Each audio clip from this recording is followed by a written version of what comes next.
Australia and the Philippines elevated their security and economic alliance through the signing of a strategic partnership deal as both countries seek to strengthen collaboration in various fields. Sheina Selim has the details. Australian Prime Minister Anthony Albanese's visit to the Philippines resulted in the signing of a strategic partnership with Philippine President Ferdinand Marcos Jr., which will pave the way for closer cooperation between the two nations.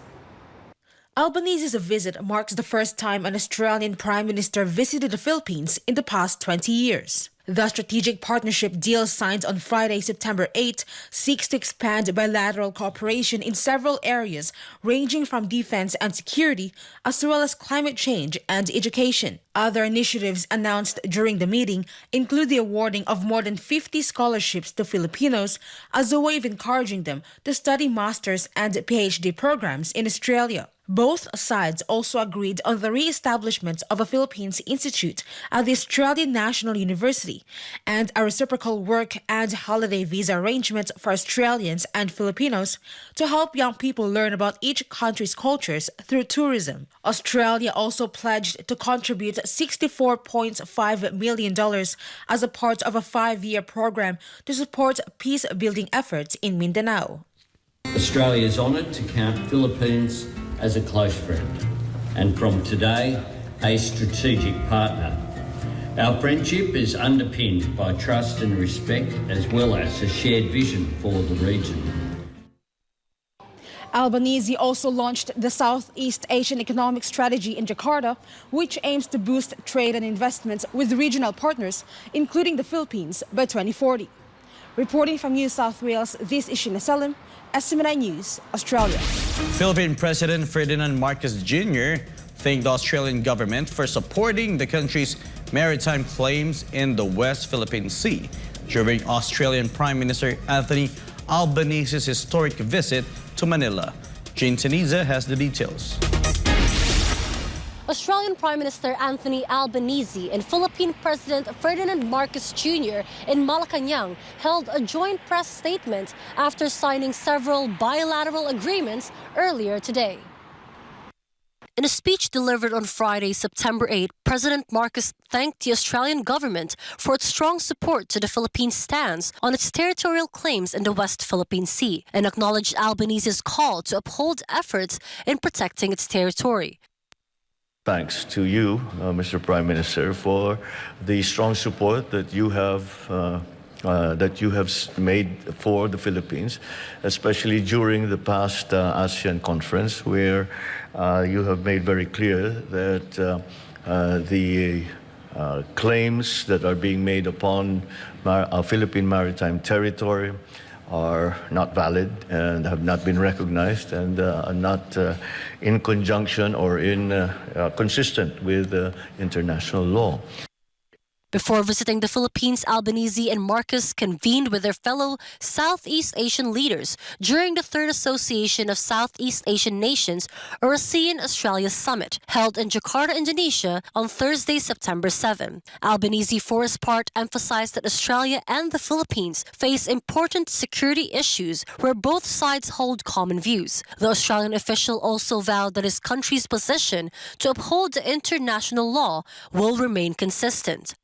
We have a collective responsibility for security, including support for the UN Convention and the Law of the Sea, UNCLOS. That's very important. Australia does support, as I said, at the East Asia Summit, the 2016 South China Sea Arbitral Award. That is final and it's binding, and it's important that be upheld going forward.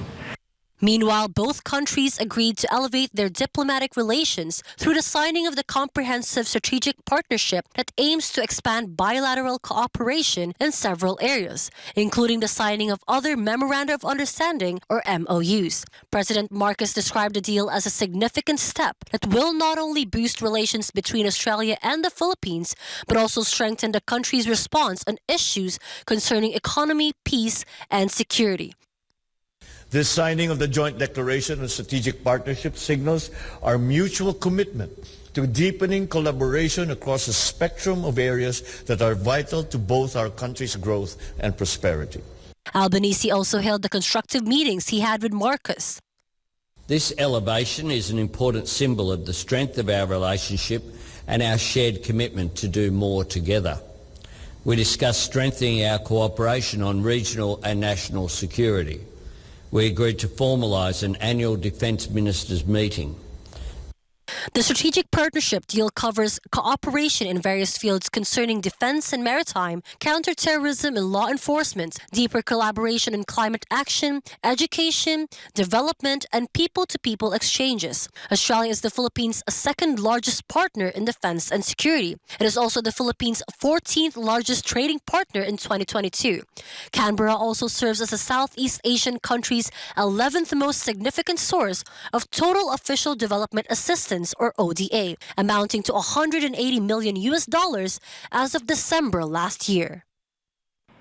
Reporting from Sydney, this is Jane Siniza, SMNI News, Australia.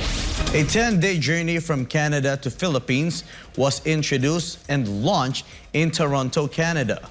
Let's find out more about this with Merck's Buzarang. In its 8th edition, Winter Escapade is back with a 10-day journey through its captivating landscapes and lively culture of the Philippines. The revival of the Winter Escapade is back after the 3-year global pandemic delays led by the Philippines Embassy and Consulate General in Canada together with the Philippine Department of Foreign Affairs, Department of Tourism and Tourism Promotions Board. It is a 10-day journey tour to Philippines from February 18 to 27, 2024. The tour emphasizes the unique and breathtaking view across Manila, Bohol, Iloilo, and Cebu. It promotes the rich beaches and appealing landscapes of the Philippines. The We8 journey focuses on warm welcome and hospitality of the Filipino people. We want our kababayans as well as the mainstream Canadians to come and experience the beauty of the Philippines, the hospitality of the people, taste our wonderful delicacies, and most of all, appreciate our culture and heritage.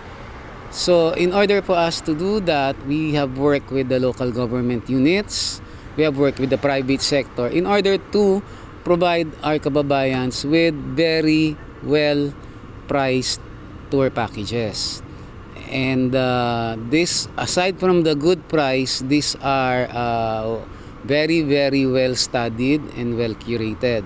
So as I mentioned earlier in the presentation, the innovation that we made this year is that we are offering activities that will cater to the different age groups or preferences of the different participants. This is an excellent opportunity for our Filipino Canadians that are listening, that if you have plans to visit the Philippines in 2024, take advantage of the Winter Escapade 2024. You'll be visiting places like Iloilo, Cebu, and Bohol, and you are going to be experiencing it together with very important Filipinos.